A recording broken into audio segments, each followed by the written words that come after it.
পাখিগুলো প্রতিদিন সকালবেলা কিচির মিচির রবে তার বাসা থেকে বের হয়ে জঙ্গলে ছড়িয়ে পড়ে। সারাদিন খুঁজতে খুঁজতে, ঘুরতে ঘুরতে, উঠতে উঠতে আল্লাহ তাআলা বিকেলবেলা আবার প্রতিটি পাখির ওদর পূর্তি করে তার ঘরে ফিরিয়ে নিয়ে আসে। আর এমন জায়গা থেকে তিনি রিজিকের বন্দোবস্ত করবেন আপনি কল্পনাও করেন নাই। কর্ম শেষে ফলাফলের জন্য আল্লাহর উপর নির্ভর করা। আপনি আপনার সাধ্যের সবটুকু করবেন। তাওয়াক্কুল মানে হচ্ছে কোনো কাজের পরিকল্পনা করা, এরপরে পরিকল্পনা বাস্তবায়নের উপায় খুঁজে বের করা এবং নানা কিছুর সহযোগিতা নিয়ে সেটা বাস্তবায়নের প্রাণান্তকর চেষ্টা করা। বিপদে আপদে আল্লাহর দেয়া বিপদে যারা ধৈর্য ধারণ করে ওই ধৈর্যশীল ব্যক্তিদেরকে আল্লাহ তাআলা পছন্দ করেন। ধৈর্য ধারণ এটা সবার পক্ষে সম্ভব হয় না। মুমিন যখন আনন্দে থাকে তখন মুমিন শুকরিয়া করে, কারণ শুকরিয়া একটা ইবাদত। আর ওয়াইন আসাবাতহু দাররাউ, মুমিন যখন বিপদে পড়ে দুঃখে থাকে সাবারা, তখন সে ধৈর্য ধারণ করে। ধৈর্য ধারণ করলে সওয়াব আছে না নাই? কখনোই অস্থির হবেন না, আতঙ্কিত হবেন না, ধৈর্য ধারণ করুন। কারণ ধৈর্য এমন একটা গাছ, চারিগায়ে কাটা কিন্তু ফলটা বড় মিষ্টি। দেখবেন যে ছোট্ট সালিশ বসছে, এত কাছ থেকে টাকা খেয়ে ওর পক্ষে রায় দিয়ে দেয়, এরকম আছে না নাই? তাওবা কি? তাওবা মানে ফিরে আসা আল্লাহর কাছে। ভুল করেছি, অনুতপ্ত হয়ে আল্লাহর কাছে ফিরে আসবে, এটার নাম তাওবা। এই মাফ চাওয়াটাকে, ফিরে আসাটাকে, তার গুনাহগার বান্দা অনুতপ্ত হয়ে, রিয়েলাইজেশন হয়ে, বুঝতে পেরে ফিরে আসাটাকে তিনি বড্ড পছন্দ করেন, বড্ড পছন্দ করেন।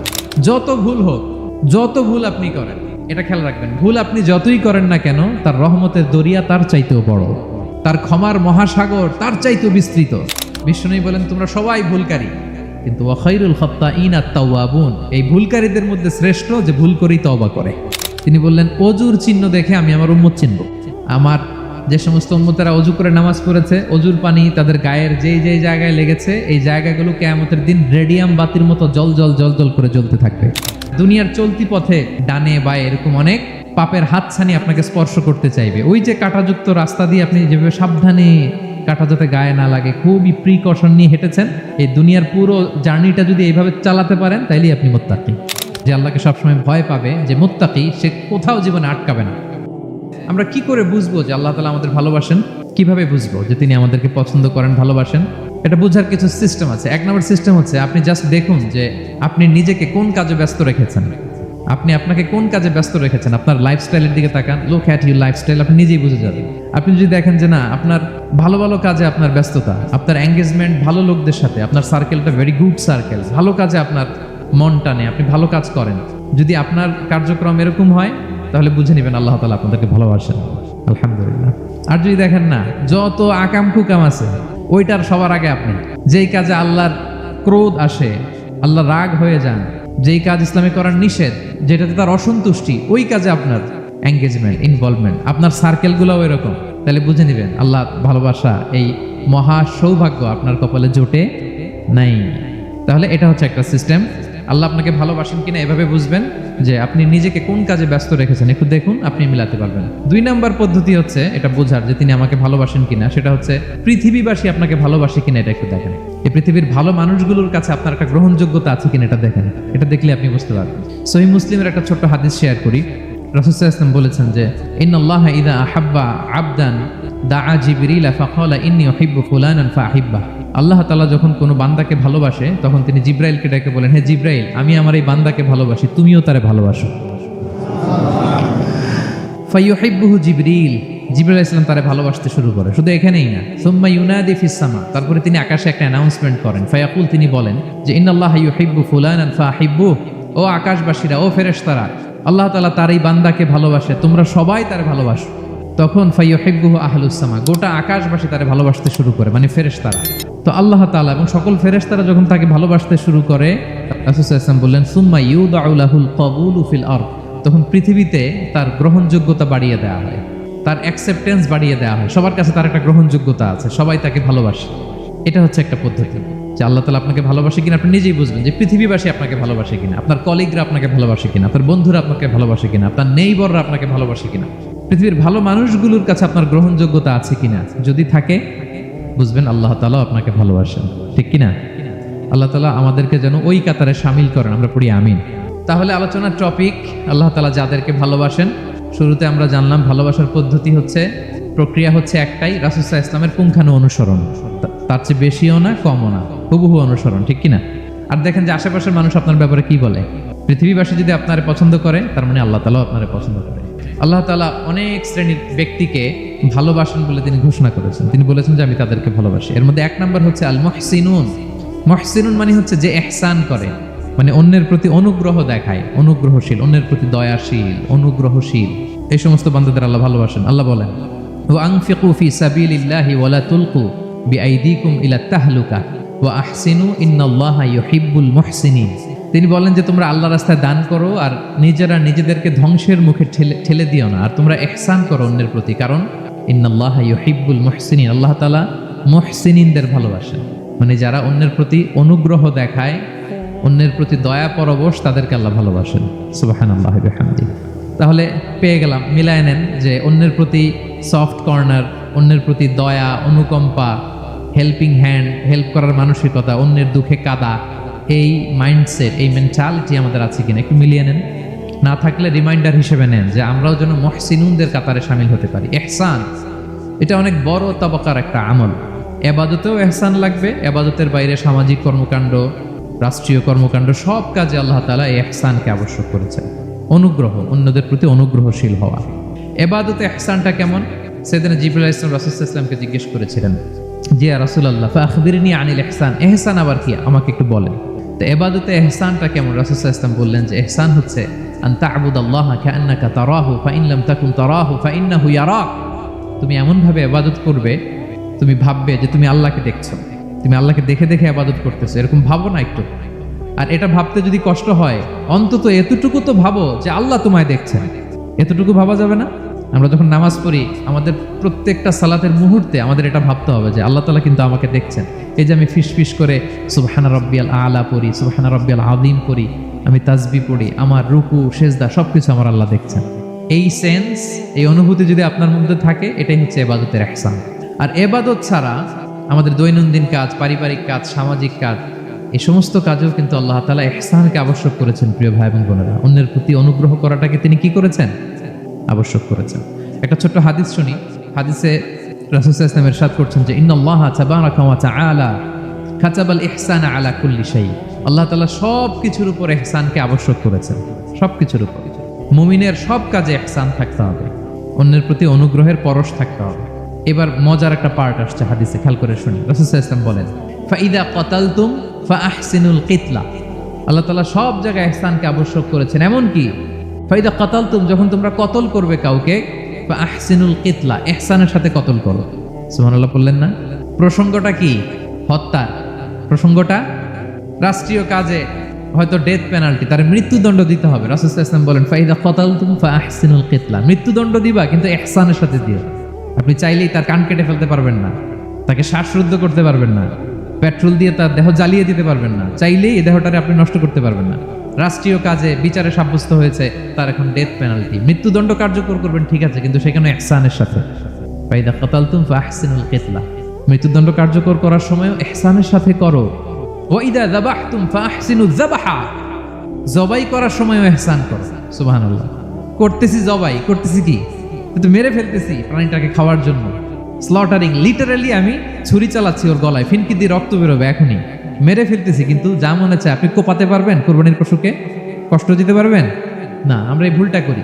রাসূল সাল্লাল্লাহু আলাইহি ওয়াসাল্লাম দেখেন আরো স্পেসিফিক করে বলছেন যে ওয়ালিউহিদ্দা আহাদুকুম শাফরাতাহু ওয়ালিউরিহ যাবিহাতাহু, তোমরা জবাইয়ের সময় তোমাদের ছুরিটাকে ধার করে নিও যাতে করে প্রাণীটা কম কষ্ট পায়। সুবহানাল্লাহ। আমরা অনেক সময় ভুল করে ফেলি। আমরা গরু শোয়ানোর পরেই রশি কোথায়, এই ছুরি কোথায়, এই কষাই কোথায়, এই যে 7 জনের নামে জবাই হবে এদের নাম কোথায়, গরুটাকে আমরা কষ্ট দিচ্ছি। রাসূল সাল্লাল্লাহু আলাইহি ওয়াসাল্লাম বলে না, মুমিনের প্রতিটি কাজে ইহসানের পরশ থাকে। তারা প্রাণী জবাই করবে ঠিকই খাওয়ার জন্য, কিন্তু এখানেও ইহসান করতে হবে, ঠিক কিনা? তারা মৃত্যুদণ্ড কার্যকর করবে, ডেথ পেনাল্টি রাষ্ট্রীয় আইনে, কিন্তু যেমন মনে চায় তেমন করা যাবে না। ওইখানেও ইহসান রাখার দরকার আছে না নাই? প্রিয় ভাইয়েরা, এই ইহসানকে যারা মেনটেন করে জীবনের সব কাজে, আল্লাহ তাদেরকে বড্ড ভালোবাসে, বড্ড পছন্দ করে। সো আমরা যেন সবাই সবার প্রতি ইহসান করি। স্বামী স্ত্রীর প্রতি ইহসান করুন, স্ত্রী স্বামীর প্রতি ইহসান করুন, বাবা সন্তানের প্রতি, সন্তান বাবার প্রতি, পরিবারের সকল সদস্যদের প্রতি ইহসান করুন, কর্মচারীদের প্রতি ইহসান করুন, সহকর্মীদের প্রতি ইহসান করুন। মুমিন জীবনের প্রতিটি কাজে ইহসানের পরশ থাকবে, কারণ ইন্নাল্লাহা ইউহিব্বুল মুহসিনিন। আল্লাহ তাআলা মুহসিনদের, যারা অন্যদের প্রতি অনুগ্রহ দেখায়, তাদেরকে বড্ড ভালোবাসেন। 2 নম্বরে চলে যায়, আর কাদেরকে আল্লাহ ভালোবাসেন? 2 নম্বরে হচ্ছে আত-তাওয়াবুন। যারা ভুল করেই তওবা করে সাথে সাথে আল্লাহ তাদেরকে বড্ড ভালোবাসেন। আল্লাহ তাআলা বলছেন ইন্নাল্লাহা ইউহিব্বুত তাওয়াবিন ওয়া ইউহিব্বুল মুতাতাহহিরিন। আল্লাহ তওবাকারীদেরকে যেমনি ভালোবাসেন, পবিত্রতা অর্জনকারীদেরও ভালোবাসেন। তাহলে 2 নম্বরে হচ্ছে ইন্নাল্লাহা ইউহিব্বুত তাওয়াবিন, 2 নম্বরে হচ্ছে কাদেরকে ভালোবাসেন? তওবাকারীদেরকে তিনি বড্ড ভালোবাসেন।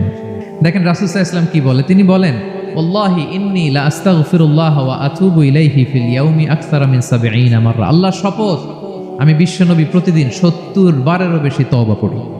যার আগেও কোনো গুনাহ নাই, পরেও কোনো গুনাহ, উনি তওবা করে কয়বার? 70 বার। আমাদের তো কোনো গুনাহ টুনা নাই, তাই না? হ্যাঁ, আমাদেরও গুনাহ আছে নাকি? বস্তা ভরা। তো বিশ্বনবী যদি 70 বার তওবা করেন ডেইলি বেসিস, আমাদের করা দরকার কয়বার? 70,000 বার করা দরকার, ঠিক কি না প্রিয় ভাইরা? তাওবা কি? তাওবা মানে ফিরে আসা আল্লাহর কাছে। ভুল করেছি, অনুতপ্ত হয়ে আল্লাহর কাছে ফিরে আসবে, এটার নাম তাওবা। To return back to your Lord, আল্লাহর কাছে ফিরে আসবেন। এই ফিরে আসাটাকে আল্লাহ খুব পছন্দ করে। এখানেই শয়তান আর আমাদের মধ্যে পার্থক্য। শয়তান ভুল করে করছি তো করছে, ওইটার মধ্যেই সে অটল অবিচল, ক্ষমা আর চাইনি। কিন্তু আমরা সকালে ভুল করে দুপুরে মাফ চাই, দুপুরে করে রাতে মাফ চাই, আজকে ভুল করে কালকে মাফ চাই, ঠিক কিনা? এই মাফ চাওয়াটাকে, ফিরে আসাটাকে, তার গুনাহগার বান্দা অনুতপ্ত হয়ে, রিয়েলাইজেশন হয়ে, বুঝতে পেরে ফিরে আসাটাকে তিনি বড্ড পছন্দ করেন, বড্ড পছন্দ করেন। এজন্য ভুল আমাদের হবে প্রিয় ভাইরা।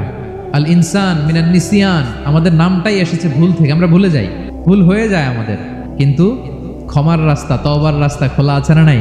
এটা হচ্ছে আমাদের জন্য আশা, হোপ। আমরা হোপফুল, সবসময় আশাবাদী। যত ভুল হোক, যত ভুল আপনি করেন, এটা খেয়াল রাখবেন, ভুল আপনি যতই করেন না কেন, তার রহমতের দরিয়া তার চাইতেও বড়, তার ক্ষমার মহাসাগর তার চাইতেও বিস্তৃত, যত ভুল আপনি করেন না কেন। এজন্য আল্লাহ তাআলা বলেন ইয়া আইয়ুহাল্লাযীনা আমানু তুবু ইলাল্লাহি তাওবাতান নাসুহা, ওহে বিশ্বাসীরা একনিষ্ঠভাবে তওবা করো, ফিরে আসো আমার দিকে।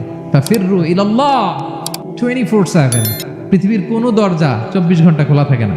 রাত 3টার দিকে যদি আপনি উঠে জায়নামাজটা বিছিয়ে যে ভুলটা করছেন ওটা স্মরণ করে চোখের পানি ছেড়ে মাফ চান, ক্ষমা করবেন না তিনি? হ্যাঁ, ক্ষমা দেওয়ার জন্য তিনি বসে আছেন।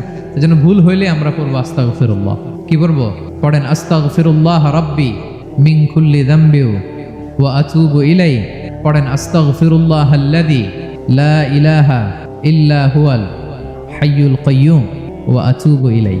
এটা পড়ে আল্লাহর কাছে ফিরে আসবেন, অনুতপ্ত হবেন। আল্লাহ ভুল করে ফেলেছে, আল্লাহ তুমি ক্ষমা করো, আল্লাহ তুমি ক্ষমা করো, আল্লাহ আমরা ভুল করে ফেলেছি। ভুল সবাই করে, কে না করে? হ্যাঁ, কুল্লু ইবনে আদম খাত্তা। বিষ্ণু বলেন তোমরা সবাই ভুলকারী, কিন্তু ওয়া খায়রুল খাত্তাইনা আত-তাওয়াবুন, এই ভুলকারীদের মধ্যে শ্রেষ্ঠ যে ভুল করেই তওবা করে। এই তওবার দৃশ্যটা দেখতে আল্লাহ বড্ড পছন্দ করে। বান্দা যখন ভুল বুঝতে পারে, মাথাটা নিচু করে চোখের পানি ছেড়ে বান্দা যখন কাঁদতে শুরু করে, এই দৃশ্যটা দেখলে আল্লাহ সহ্য করতে পারে। আল্লাহর রহমতের দরিয়ায় জোশ খেলে যায়, বান্দা যা চায় আল্লাহ তাই দিয়ে দেয়। তখন চোখের পানির এত বড় পাওয়ার। এজন্য আমরা ভুল করে যেন অটল না থাকি, আল্লাহর কাছে যেন ক্ষমা চাই, আমরা যেন ফিরে আসি তার দরবারে। তার দরবার সবসময় খোলা। এবং তিনি এই তওবার বা ফিরে আসার দৃশ্যটা দেখতে কত পছন্দ করেন শোনেন। রাসূল সাল্লাল্লাহু আলাইহি ওয়াসাল্লাম বলেন ওয়াল্লাযী নাফসি বিয়াদিহি, তার শপথ যার হাতে আমার আত্মা, লাউলাম তুযনিবু, তোমরা যদি ভুল না করতে, লা যাহাবাল্লাহু বিকুম, আল্লাহ তোমাদেরকে ধ্বংস করে দিতেন। ওয়ালা জাআ বিকওমিন, আল্লাহ এমন এক জাতি তৈরি করতেন, ইউযনিবুন, ওরা খালি ভুল করতো, ফায়াস্তাগফিরুন, আর ক্ষমা চাইতো, ফায়াগফিরুল্লাহু লাহুম, আর আল্লাহ তাদের ক্ষমা করতেন। তোমরা যদি ভুল না করতে, এই বানি আদম, তোমরা যদি ভুল না করতে, তোমাদেরকে আল্লাহ তাআলা ধ্বংস করে এমন একটা গোষ্ঠী বানাইতেন যারা খালি ভুল করতো আর মাফ চাইতো, ভুল করতো আর মাফ চাইতো, আর আল্লাহ মাফ করে দিত। সুবহানাল্লাহ বললেন না? গাফিরিয যামবি ওয়া কাবিলিত তাওব, তিনি পাপ মোচন করার জন্যই তো তিনি আমার রব। আমরা যখন তওবা করি, অনুতপ্ত হই, চোখের পানি ছেড়ে যখন কাঁদি, আল্লাহ যে কত খুশি হয় এটার একটা উপমা হাদিসে এসেছে, সহিহ মুসলিমের হাদিস। রাসূল সাল্লাল্লাহু আলাইহি ওয়াসাল্লাম বলেন লাল্লাহু আশাদ্দু ফারাহান বিতাওবাতি আবদিহি হিনা ইয়াতুবু ইলাইহি, কেউ যখন তওবা করে আল্লাহ কত খুশি হয় জানো? শোনো, ওই ব্যক্তির চাইতে আল্লাহ বেশি খুশি হয়ে যায় যে ব্যক্তি মরুভূমিতে সফরে বেরিয়েছে, সাথে তার বাহন বা উট, ওই উটের মধ্যেই তার পানি বা খাবার, হঠাৎ করে উটটা হারায় গেছে। মরুভূমিতে উট নিয়ে বের হয়েছিল সফরে, উটের মধ্যে তার পানি, তার খাবার, তার বেঁচে থাকার সমস্ত মাধ্যম, কিন্তু হঠাৎ করে উট কি হয়ে গেছে? হারায় গেছে। উট খুঁজে আর পায় না, দৌড়াতে দৌড়াতে হয়রান। কত দৌড়াবে? ধুধু মরু প্রান্তর, কয়েক ঘন্টা দৌড়ালেই তো সে তৃষ্ণার্ত হয়ে মারা যাবে। দৌড়াতে দৌড়াতে হাঁপাতে হাঁপাতে শেষ, জীবনের আশাও শেষ, যে উট যেহেতু পাই নাই, আজকে সারাদিন দৌড়ালে তো তৃষ্ণা আমি মারাই যাব রাতে। তো জীবনের আশা ভরসা শেষ করে হাঁটতে হাঁটতে হাঁপাতে হাঁপাতে হঠাৎ একটা গাছের সন্ধান পেল। ওই গাছের নিচে যে এত ক্লান্ত, তৃষ্ণার্ত, হাঁপাতে হাঁপাতে ঘুমায় গেছে, হতাশ, আমার বাঁচার আর কোনো মাধ্যম নাই, আমার উঠ হারায় গেছে, ওইখানে পানি, ওইখানেই খাবার। ক্লান্ত শ্রান্ত হয়ে তৃষ্ণার চোটে ঘুম চলে আসছে। হঠাৎ ঘুম থেকে জেগে ওঠে, ওটটা পাশেই দাঁড়ায় আছে। যে ওটের উপরে তার পানি এবং খাবার ছিল, পুরা মরুভূমিতে দৌড়াইতে দৌড়াইতে আবার সন্ধ্যাবেলায় এসে মালিকের সামনে দাঁড়ায় আছে। সে ঘুম থেকে উঠেই তাড়াতাড়ি করে রশি ধরে ফেলছে ওটের। পুরোটা হাদিসের অনুবাদ শোনাচ্ছি। তো ওটের রশি ধরে বেচারা এত খুশি, এত খুশি, এত খুশি যে খুশির চোটে ও বলতে আরম্ভ করছে, আল্লাহুম্মা আনতা আবদি ওয়া আনা রাব্বুক। আল্লাহ, তুমি আমার গোলাম, আমি তোমার রব। তুমি দয়া করে এই ওটটা ফিরাই দিছো, আজকে তুমি ওটটা ফিরাই না দিলে আমি তো মরে যেতাম। আল্লাহ, প্রশংসা তোমার। খুশির চোটে। কিসের চোটে? খুশির চোটে কথা উল্টায় গেছে। সে এত খুশি, সে আনন্দে এত উদ্বেলিত, এত খুশি, সে বলতেছে আল্লাহ, আল্লাহুম্মা আনতা আবদি, আল্লাহ তুমি আমার গোলাম। খুশিতে আল্লাহুম্মা আনতা আবদি, আল্লাহ তুমি আমার গোলাম, ওয়া আনা রাব্বুক, আমি তোমার রব। তোমার দরবারে লাখো কোটি শুকরিয়া আল্লাহ, কেঁদে কেঁদে বলতেছে। তা আল্লাহ বলে, ওইরকম একটা পরিস্থিতিতে যে তার জীবনের আশা ছেড়েই দিয়েছিল, হঠাৎ করে ওট ফিরে পাওয়ার পরে খুশির চোটে সে যখন আমি আল্লাহরে ওর গোলাম বানায় আর ওরে আমার রব বানায়, ওই লোকটা ওই মুহূর্তে ঠিক যত খুশি, আমার কোনো বান্দা তওবা করে যখন আমার কাছে ফিরে আসে, আমি আল্লাহ ওই বান্দার উপর তার চাইতেও বেশি খুশি হয়ে যায়। ওই ব্যক্তি কত খুশি হইলে আল্লাহর গোলাম বানায়, কত খুশি হইলে সে সেন্স হারায় ফেলে যে আল্লাহ তুমি আমার গোলাম, আমি তোমার রব। কখন বলে? খুশিতে সে মাতোয়ারা। আল্লাহ বলে, ওই মাতোয়ারা ব্যক্তি ওই মুহূর্তে যত খুশি, আমার কোনো বান্দা ভুল করে বোঝার পরে যখন চোখের পানি ছেড়ে আমার কাছে তওবা করে, আমি আল্লাহ তার চাইতেও বেশি খুশি হয়ে যা। তওবা করবেন তো? আল্লাহ তাআলা তওবাকারীদের বড্ড ভালোবাসেন আমার ভাইরা। ভুল হলেই যেন আমরা তওবা করি। 3 নাম্বার হচ্ছে আল মুতাতাহহিরুন, যারা পবিত্রতা অর্জন করে, সবসময় পাক পবিত্র থাকে, নিট এন্ড ক্লিন থাকে। এই ক্লিনলিনেসকে আল্লাহ পছন্দ করে। আমরা আল্লাহরে রব হিসেবে পেয়ে খুশি, ইসলামকে দিন হিসেবে পেয়ে খুশি, ঠিক কিনা? রাসূল সাল্লাল্লাহু আলাইহি ওয়াসাল্লাম বলেছেন, তুহুরু শাতরুল ঈমান, পবিত্রতা এটা ঈমানের অঙ্গ। কেন ঈমানের অঙ্গ? কারণ নামাজ যার নাই তার ঈমান নাই, আর পবিত্রতা ছাড়া নামাজই হয় না। এজন্য রাসূল সাল্লাল্লাহু আলাইহি ওয়াসাল্লাম বলেছেন পবিত্রতা ঈমানের অঙ্গ। সুবহানাল্লাহ পড়েন। দেখেন নামাজের যে আহকাম আরকান আছে, আহকাম তো বাইরে, নামাজ শুরুর আগে। এর মধ্যে 3টা আহকাম বা 3টা ফরজই হচ্ছে এই পাক পবিত্রতা নিয়ে। ছোটবেলা আপনারা পড়েছেন না, শরীর পাক, কাপড় পাক, নামাজের জায়গা পাক। তার মানে আপনি নামাজে যখন দাঁড়াবেন, আপনার শরীরটা পাক পবিত্র হইতে হবে। আপনি যে ড্রেস গায়ে দিয়ে নামাজে দাঁড়ালেন, এটা পবিত্র হইতে হবে। যেই জায়গাটাতে আপনি নামাজের জন্য দাঁড়ালেন, ওই জায়গাটা পবিত্র হতে হবে। এই 3টা জায়গা পবিত্র কিনা আপনাকে এনশিওর করে আল্লাহু আকবার। তার আগে আল্লাহু আকবার বললে হবে? হবে না। এজন্য ইসলাম হাতে ধরিয়ে ধরিয়ে আমাদেরকে পবিত্র হওয়ার পদ্ধতি শিক্ষা দিয়েছেন। রাসূল সাল্লাল্লাহু আলাইহি ওয়াসাল্লাম যখন এগুলো শিখাতেন, মুশরিকরা হাসতো, হায় রে কেমন নবী তোমাদের, কিভাবে টয়লেটে যাইতে হয় এটাও শিখায়।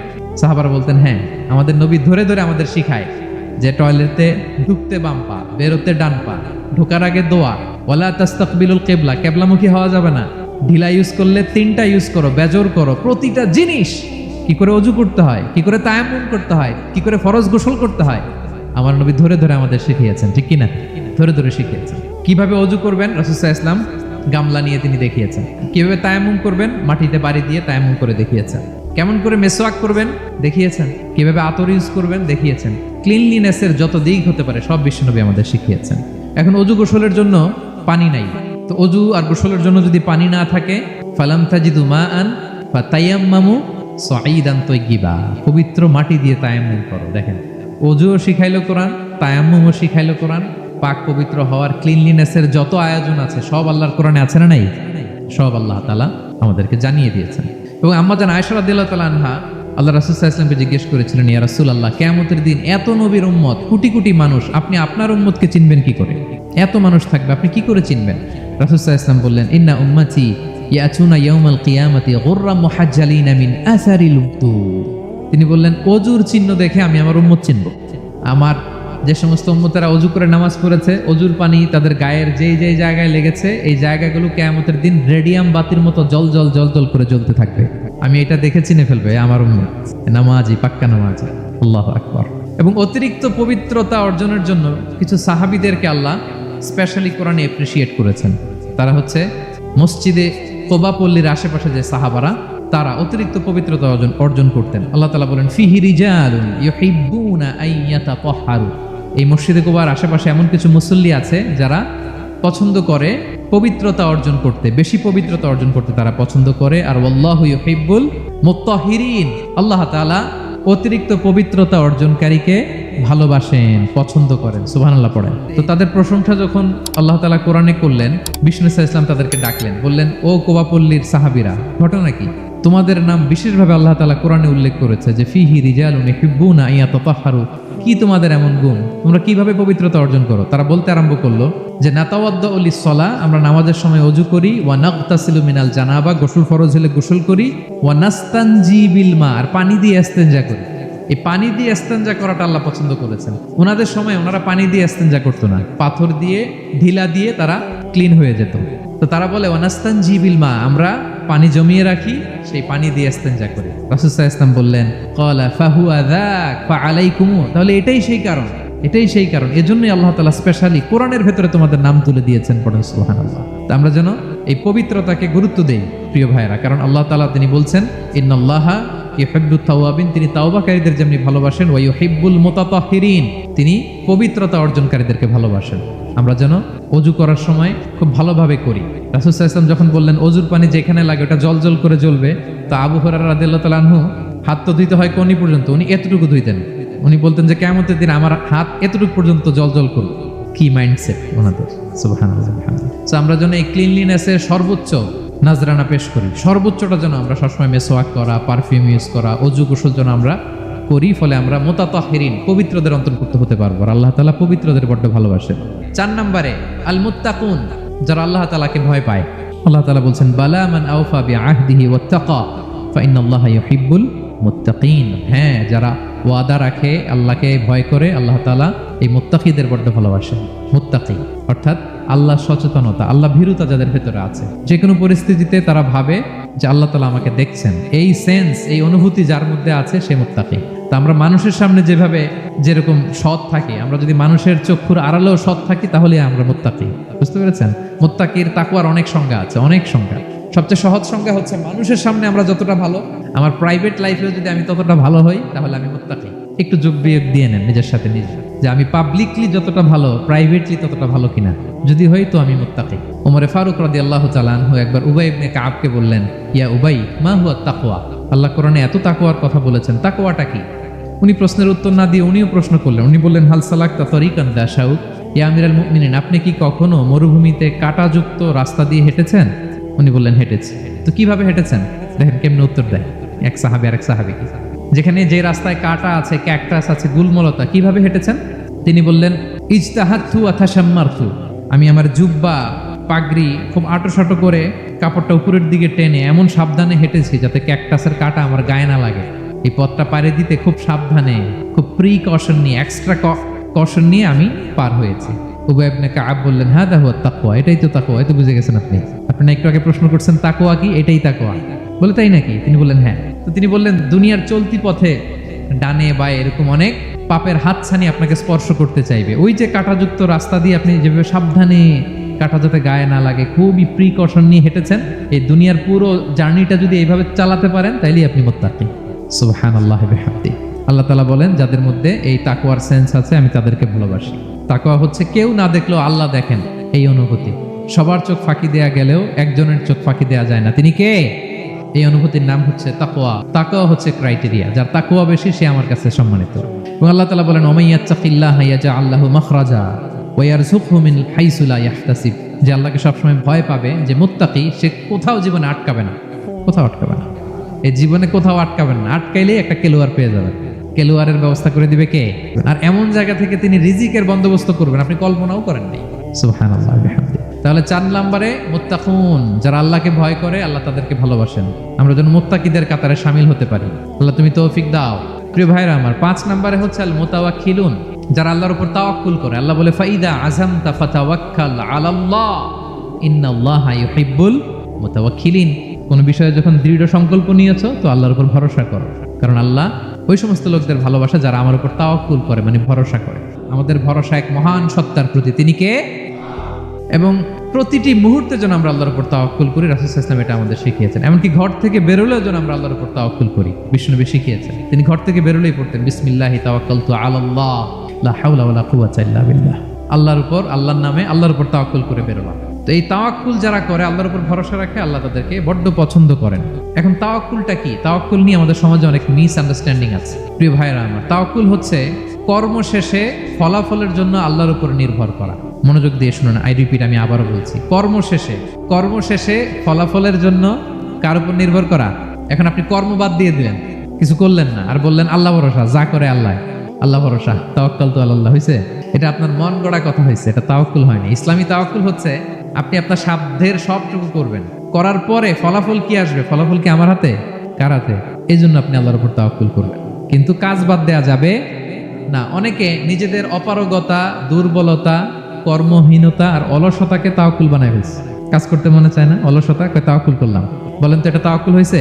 এই অপারগতা, অলসতার নাম তাওয়াক্কুল নয়। তাওয়াক্কুল মানে হচ্ছে কোনো কাজের পরিকল্পনা করা, এরপরে পরিকল্পনা বাস্তবায়নের উপায় খুঁজে বের করা এবং নানা কিছুর সহযোগিতা নিয়ে সেটা বাস্তবায়নের প্রাণান্তকর চেষ্টা করা, সব করা, আপনার রোল প্লে করা। আপনার রোল প্লে করা শেষ, এরপর কর্ম শেষে ফলাফলের জন্য আল্লাহর উপর তাওয়াক্কুল করবে। কিন্তু কিচ্ছু না করে হাত গুটিয়ে বসে থেকে যদি বলেন তাওয়াক্কুল করলাম, আল্লাহ ভরসা, হয়েছে? তাওয়াক্কুল হয়েছে? হয় নাই। তো এখানে ব্যালেন্স অ্যাটিটিউডে আসতে হবে। আমি সব করতে পারবো, এটাও যেমনি ভুল, আল্লাহই সব করে দিবেন, এটাও ভুল। The position of Islam is somewhere in between this two extreme lines. এই দুটার মাঝখানে ইসলামের পজিশন। পাখিকে তাওয়াক্কুলের মডেল হিসেবে আল্লাহ উপস্থাপন করেছেন। পাখিকে বিশ্বনবী বলেন, তোমরা যদি পাখির মতো তাওয়াক্কুল করো, পাখিরে যেমনি আল্লাহ খাওয়ায় তোমাদেরকেও খাওয়াবে। পাখি কেমনি তাওয়াক্কুল করে? বিশ্বনবী বলেন, তাগদু খিমাসান ওয়া তারুহু বিতানান। পাখিগুলো প্রতিদিন সকালবেলা কিচির মিচির রবে তার বাসা থেকে বের হয়ে জঙ্গলে ছড়িয়ে পড়ে। সারাদিন খুঁজতে খুঁজতে, ঘুরতে ঘুরতে, উঠতে উঠতে আল্লাহ তাআলা বিকেলবেলা আবার প্রতিটি পাখির ওদর পূর্তি করে তার ঘরে ফিরিয়ে নিয়ে আসে। তো পাখি কি ঘরের ভিতরে বসে থেকে তাওয়াক্কুল করছে? সকালবেলা আগে কি করছে? বের হয়ে গেছে। তো আগে আপনার রোলটা আপনার প্লে করতে হবে, তারপরে আপনি আল্লাহর উপর তাওয়াক্কুল করবেন। অনেকে নিজেদের অপারগতা, অলসতাকে তাওয়াক্কুল বানিয়েছে। না, অপারগতা, অলসতা, কর্মহীনতা, এগুলো থেকে রাসূল সাল্লাল্লাহু আলাইহি ওয়াসাল্লাম আল্লাহর কাছে পানাহ চেয়েছেন। এগুলোর সাথে ইসলামের কোনো সম্পর্ক নাই। তার মানে হাত গুটিয়ে বসে থেকে আল্লাহ ভরসা বলবেন, সর্বোচ্চ চেষ্টা চালিয়ে যেতে হবে। এরপরে ফলাফলের জন্য আমরা কার উপর ভরসা করব? কারণ ইন্নাল্লাহা ইউহিব্বুল মুতাওয়াক্কিলিন, আল্লাহ তাআলা তাওয়াক্কুলকারীদেরকেও ভালোবাসেন। আলহামদুলিল্লাহ বলেন। 6 নম্বরে হচ্ছে as-সাবিরুন। সাবিরুন মানে কি? ধৈর্যশীল। তো বুঝে ফেলছে। as-সাবিরুন সবর শব্দ থেকে এসেছে। as-সাবিরুন মানে ধৈর্যশীল। যারা বিপদে আপদে, আল্লাহর দেয়া বিপদে যারা ধৈর্য ধারণ করে, ওই ধৈর্যশীল ব্যক্তিদেরকে আল্লাহ তাআলা পছন্দ করেন। আল্লাহ তাআলা বলেন, ওয়া কাআইয়্যিম মিন নাবিয়্যিন ক্বাতালা মা'আহু রিব্বিয়ুনা কাসীর ফামা ওয়াহানু লিমা আসাবাহুম ফি সাবিলিল্লাহ ওয়া মা দাউফু ওয়া মাস্তাকানু আল্লাহু ইউহিব্বুস সাবিরিন। কত নবী আছে, তাদের সাথে অনেক আল্লাহওয়ালারা লড়াই করেছে, তারা বিপদে হতোদ্যম হয়নি, নতজানু হয়নি, তাদেরকে দমানো যায়নি, তারা ধৈর্য ধারণ করেছে। কারণ ইন্নাল্লাহা ইউহিব্বুস সাবিরিন, আল্লাহ তাআলা ধৈর্যশীলদের বড় ভালোবাসেন। ধৈর্যশীল, ধৈর্য ধারণ করতে হবে। ধৈর্য ধারণ এটা সবার পক্ষে সম্ভব হয় না। এবং রাসূল সাল্লাল্লাহু আলাইহি ওয়াসাল্লাম একটা চমৎকার হাদিস বলেছেন। তিনি বলেছেন, আজাবান লি আমরিল মুমিন, মুমিনের ব্যাপারটা বড়ই ইন্টারেস্টিং, বড়ই চমৎকার। এটা মুমিন ছাড়া অন্য কারো হয় না। ব্যাপারটা কেমন? রাসূল বলেন, ইন আসাবাতহু সাররাউ শাকারা। মুমিন যখন আনন্দে থাকে তখন মুমিন শুকরিয়া করে। শুকরিয়া করলে সওয়াব আছে না নাই? কারণ শুকরিয়া একটা ইবাদত। আর ওয়া ইন আসাবাতহু দাররাউ, মুমিন যখন বিপদে পড়ে, দুঃখে থাকে, সাবারা, তখন সে ধৈর্য ধারণ করে। ধৈর্য ধারণ করলে সওয়াব আছে না নাই? তো সওয়াব ছাড়া আমাদের আর কিছু আছে? আমি জীবনে হয় সুখী নয় দুঃখী, কি বলেন? আমাদের জীবনের চলতি পথে হয় কখনো আমরা সুখী নয়, সুখের সময় কি করি? শুকর করি। শুকর করলে সওয়াব আছে না নাই? আর দুঃখের সময় কি করি? সবর করি। সবর করলে সওয়াব আছে না নাই? তাহলে হয় শুকর নয় সবর। এই দুইটা ইবাদত মুমিন জীবনে সর্বদা চলমান। কেমন একটা উইন উইন সিচুয়েশন। মাথা গরম করবেন না, কখনোই অস্থির হবেন না, আতঙ্কিত হবেন না, ধৈর্য ধারণ করুন। কারণ ধৈর্য এমন একটা গাছ, চারি গায়ে কাটা, কিন্তু ফলটা বড় মিষ্টি। এজন্য আল্লাহ তাআলা বলেন, ইন্নাল্লাহা ইউহিব্বুস সাবিরিন, আল্লাহ তাআলা ধৈর্যশীল বান্দাদেরকে পছন্দ করেন। 7 নম্বরে আল মুকসিতুন। মুকসিতুন মানে হচ্ছে ন্যায়পরায়ণ, যে ইনসাফের সাথে ফায়সালা করে, যে পার্শিয়ালিটি করে না, 2 নাম্বারই করে না। বিচার করতে যে যখন রায় দেয়, ন্যায়সঙ্গতভাবে রায় দেয়, ঘুষ খেয়ে বায়াস হয়ে কোনো রায় দেয় না, তাদেরকে আল্লাহ পছন্দ করেন। কিন্তু আমাদের বিচার ব্যবস্থার দিকে তাকান, গোটা বিশ্বব্যাপী ছোট্ট একটা বিচারেও দেখবেন যে ছোট্ট সালিশ বসছে, এর কাছ থেকে টাকা খেয়ে ওর পক্ষে রায় দিয়ে দেয়, এরকম আছে না নাই? আল্লাহ তাআলা তাদেরকে বড্ড অপছন্দ করেন। বরং যারা বায়াস নয়, যারা পার্শিয়ালিটি করে না, যারা ইনসাফের সাথে ন্যায় ভিত্তিক ফায়সালা করে, আল্লাহ তাদেরকে পছন্দ করেন। আল্লাহ তাআলা বলেন, ওয়া ইন হাকামতা ফাহকুম বাইনাহুম বিল কিসত নবী যখন আপনি বিচার করবেন ন্যায় পরায়ণতার সাথে বিচার করুন, কারণ ইন্নাল্লাহা ইউহিব্বুল মুকসিতিন, আল্লাহ তাআলা ন্যায় পরায়ণদেরকে বড্ড ভালোবাসেন। ন্যায় পরায়ণ জীবনের প্রতিটি ক্ষেত্রে, পার্শিয়ালিটি আপনি করতে পারবেন না, আপনার মধ্যে কোনো বায়াসনেস থাকতে পারবে না। আল্লাহ বলেন কিয়ামতের দিন আমি যে মিজানের পাল্লা বসাবো, ওয়া নাদাউল মাওয়াজিনাল কিসতা লিয়াউমিল কিয়ামা, এই মিজানের পাল্লা এর মধ্যে কোনো বায়াসনেস নাই। ফামান ইয়ামাল মিসকালা যাররাতিন খাইরান ইয়ারা, অনুপরিমাণ ভালো এটাও ওজন হবে, অনুপরিমাণ খারাপ এটাও ওজন হবে। ফালা তুযলামু নাফসুন শাইআ, সেদিন কারো প্রতি বিন্দু পরিমাণ জুলুম করা হবে না। ন্যায় বিচারের মানদণ্ড তিনি সেদিন কায়েম করবেন। আর দুনিয়াতে যারা ন্যায় বিচার করে, ন্যায় ভিত্তিক ফয়সালা করে, তাদেরকে আল্লাহ ভালোবাসেন। রাসূল সাল্লাল্লাহু আলাইহি ওয়াসাল্লাম কতটা ন্যায়পরায়ণ ছিলেন শুনেন। 8ম হিজরিতে তিনি যখন মক্কা বিজয় করলেন, মক্কার লোকেরা তার হাতে বায়াত হলো, তিনি অল্প কিছুদিন এখানে 20 দিনের মতো ছিলেন মক্কায়। বনু মাখজুমিয়া গোত্রের একটা নারী চুরিতে ধরা পড়ল। তো চুরি করলে ইসলামের বিধান কি? আস-সারিকু ওয়াস-সারিকাতু ফাকতাউ আইদিয়াহুমা, হাত কেটে দাও। তখন সাহাবারা বলতে লাগলো, হায় রে, এই নতুন মাত্র কুরাইশরা কালিমা পড়ে মুসলমান হইল, রাসূল সাল্লাল্লাহু আলাইহি ওয়াসাল্লাম যদি এখনই এই মহিলার হাত কেটে দেয় তাহলে এখানে তো একটা ঝামেলা হবে। কিন্তু আমরা তো কেউ বলারও সাহস রাখি না। কে যে বলবে নবীর কাছে যে নবী এই আজকের জন্য, এবারের জন্য এই মহিলারা মাফ করে দেন, হাত কেটে দিয়েন না? কেউ সাহস করতে পারে না। পরে রাসূল সাল্লাল্লাহু আলাইহি ওয়াসাল্লামের পালক পুত্রের ছেলে উসামা বিন যায়েদ হিব্বু রাসূলিল্লাহ, ওনাকে রাসূল সাল্লাল্লাহু আলাইহি ওয়াসাল্লাম বড্ড ভালোবাসতেন। সবাই বলে উসামারে যে বল, সে তো নাতির মতো। যায়েদ হচ্ছে পালক পুত্র, পালক পুত্রের ছেলে তো নাতি, হাসান হুসেনের মতো আদর করতেন। তো তাকে যে বলো, সবাই বললো ওসামা আমরা কেউ পারবো না, তুমি যে বলো। তো ওসামা ছোট মানুষ যে বলতেছে, ইয়া রাসূলুল্লাহ, সবাই বলতেছে এবারের জন্য একটু মাফ করে দেয়া যায় না, এই মহিলাটারে একটু মাফ করে দেয়া যায় না? রাসূল সাল্লাল্লাহু আলাইহি ওয়াসাল্লাম রেগে গেলেন। তিনি বললেন, তোমাদের আগে বনি ইসরাইলের এই স্বভাব ছিল, ধনীরা চুরি করলে মাফ করত, গরিবরা চুরি করলে বিচার কার্যকর করত। শুনে রাখো কুরাইশের লোকেরা, শুনে রাখো মক্কাবাসী, লাউ আন্না ফাতিমাতা বিনতি মুহাম্মাদিন সারাকাত লাকাতাআ মুহাম্মাদুন ইয়াদাহা। আরে বনু মাখজুমিয়ার মেয়ে তো দূর কি বাত, আমার কলিজার টুকরা নয়নের পুতলি ফাতেমাও যদি আজকে চুরিতে ধরা পড়তো, তার হাত কেটে দিতে আমি মুহাম্মদ 1 সেকেন্ডও দেরি করতাম না। আমার মেয়ে ফাতেমা যদি চুরিতে দোষী সাব্যস্ত হতো, তার হাত কাটতে আমি সময় নিতাম না। This is Islam, this is ইনসাফ, দিস ইজ জাস্টিস। এটাকে বলে ন্যায় ভিত্তিক বিচার, যেখানে কোনো স্বজনপ্রীতি নাই, যেখানে কোনো পার্শিয়ালিটি নাই, যেখানে কোনো বায়াসনেস নাই। যারা ন্যায় ভিত্তিক ফায়সালা দেয়, মুকসিতুন, আল্লাহ তাআলা তাদেরকে পছন্দ করেন। আমরা যেন তাদের অন্তর্ভুক্ত হতে পারি। সব শেষ পয়েন্ট, আল মুনাজ্জামুনা ফি মাইদানিল জিহাদ, যারা জিহাদের ময়দানে সুশৃঙ্খল থাকে, ডিসিপ্লিন। সর্বশেষ হচ্ছে ডিসিপ্লিন, যারা বিশৃঙ্খলা করে না, যারা সুশৃঙ্খল। তা আমরা মুসলিমরা কি বিশৃঙ্খল জাতি না সুশৃঙ্খল জাতি? আমরা সুশৃঙ্খল ইনশাআল্লাহ বিইذنিল্লাহ। আল্লাহ তাআলা বলছেন, ইন্নাল্লাহা ইউহিব্বুল লাযীনা ইউকাতিলুনা ফি সাবিলিহি সাফফান কাআন্নাহুম বুনিয়ানুম মারসুস। আল্লাহ ওই বান্দাদের ভালোবাসেন যারা জিহাদের ময়দানে সফফান, সফফান মানে সারিবদ্ধ, কাতারে কাতার, এবং এমন কাতার কাআন্নাহুম বুনিয়ানুম মারসুস, যেন এটা মজবুত একটা সীসা ঢালাই করা প্রাচীর। সুবহানাল্লাহ। সাহাবারা নামাজের কাতারে পায়ের সাথে পা লাগিয়ে দাঁড়াতেন, কাঁধের সাথে কাঁধ লাগিয়ে দাঁড়াতেন। পিছন থেকে বিশ্বনবীর অ্যাটাক করতে গেল 10 মিনিট লাগবে। সব সাহাবাদেরকে আক্রমণ করে বিশ্বনবী পর্যন্ত পৌঁছাতে তাদের অনেক সময় লেগে যাবে, এমন সীসা ঢালা প্রাচীরের মতো তারা পেছনে দাঁড়াতেন। সুবহানাল্লাহ। তো যারা জিহাদের ময়দানে সুশৃঙ্খল ভাবে দাঁড়ায়, ডিসিপ্লিন ম্যানারে, ওয়েল অ্যারেঞ্জ ম্যানারে, ওয়েল অর্ডার্ড ম্যানারে, আল্লাহ তাআলা তাদেরকে বড্ড পছন্দ করেন। আর যারা বিশৃঙ্খলা করে তাদেরকে আল্লাহ পছন্দ করেন। এবং আপনি দেখেন বিষ্ণু ইসলামের যুদ্ধগুলোর মধ্যে 5 ভাগে তিনি ভাগ করতেন যুদ্ধকে। মাঝখানে হচ্ছে একটা ডিপার্টমেন্ট, ডানে মাইমানা, বায়ে মাইসারা, সামনে মুকাদ্দেমা, পেছনে খালফ। এইভাবে 5টা ডিসিপ্লিনড ওয়েতে তিনি ব্যাটালিয়ন ভাগ করে সামনে আগাতেন। এবং বিশ্বনবীর নেতৃত্বে সাহাবীদের মাধ্যমে যে শক্তিশালী সামরিক সংগঠনটি গড়ে উঠেছিল, ওটা বিশ্বকে চূর্ণ বিচূর্ণ করে দিয়েছে। ওনার পরে 4 খলিফা, ওনাদের নেতৃত্বে তাদের এমন ব্যাটালিয়ন গড়ে উঠেছে, শতাব্দী পর শতাব্দী তাদের সামনে দাঁড়ানোর মতো সক্ষমতা পৃথিবীর কোনো সেনাবাহিনীর ছিল না। সীসা ঢালা প্রাচীরের মতো যুদ্ধের ময়দানে তারা সুশৃঙ্খল ভাবে দাঁড়ায়। তো যারা জীবনের সব ক্ষেত্রে এরকম ডিসিপ্লিন, সুশৃঙ্খল, তাদেরকে আল্লাহ ভালোবাসে। যেখানে একটা শৃঙ্খলা থাকে, শৃঙ্খলা বজায় রাখবেন। এই ময়দানে ভ্রাতৃত্বের বন্ধনে সুশৃঙ্খল যারা থাকবে, তাদের হাতে আল্লাহ তাআলা নেতৃত্ব তুলে দিবেন, ঠিক কিনা? আমরা যেন সুশৃঙ্খল থাকতে পারি। আল্লাহ তাআলা তুমি আমাদেরকে তৌফিক দান করো। তাহলে মোট কয় শ্রেণীর কথা বললাম যাদেরকে আল্লাহ তাআলা ভালোবাসেন? 1 নম্বরে কি ছিল? আল মুহসিনুন, যারা অন্যের প্রতি ইহসান করে, অনুগ্রহ করে। 2 নম্বরে আত-তাওয়াবুন, যারা তওবা করে। 3 নম্বরে আল মুতাতাহহিরুন, যারা সবসময় কি থাকে? পবিত্র থাকে। 4 নম্বরে আল মুত্তাকুন, যাদের হৃদয়ে সবসময় ভয় থাকে কার? 5 নম্বরে আল মুতাওয়াক্কিলুন, যারা সবসময় কার উপর ভরসা করে, কাজ না করে। হ্যাঁ, কাজের আগে তাওয়াক্কুল না কাজের পরে।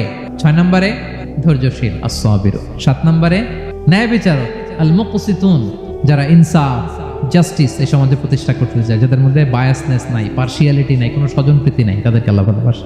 সবশেষে সুশৃঙ্খল সফফান কান্নাহুম বুনিয়ানুম মারসুস, সীসা ঢালা প্রাচীরের মতো তারা ময়দানে অবস্থান করে। ডিসিপ্লিন, যাদের জীবনে কোনো বিশৃঙ্খলা বলতে কোনো শব্দ তাদের ডিকশনারিতে নাই। তো একজন প্রকৃত মুমিন সেই যে আল্লাহর সান্নিধ্য পেতে চায়, আল্লাহ তাআলার ভালোবাসা সে পেতে চায়। এবং মজার ব্যাপার হচ্ছে আল্লাহ তাআলা সুস্পষ্ট স্টেটমেন্টের মাধ্যমে কালামুল্লাহ মাজিদে তিনি জানিয়ে দিয়েছেন যাদেরকে আল্লাহ তাআলা ভালোবাসেন বলে তিনি কোরআনে জানিয়েছেন।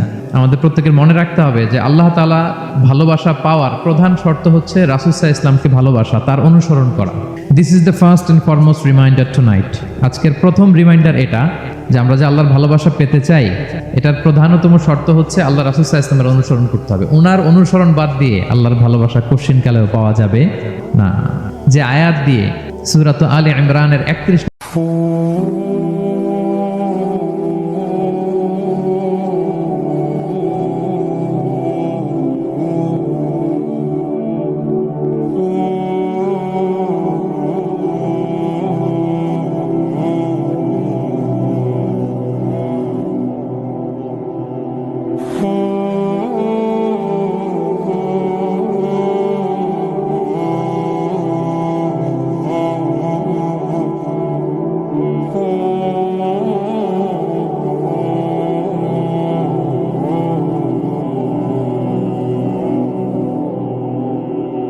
Oh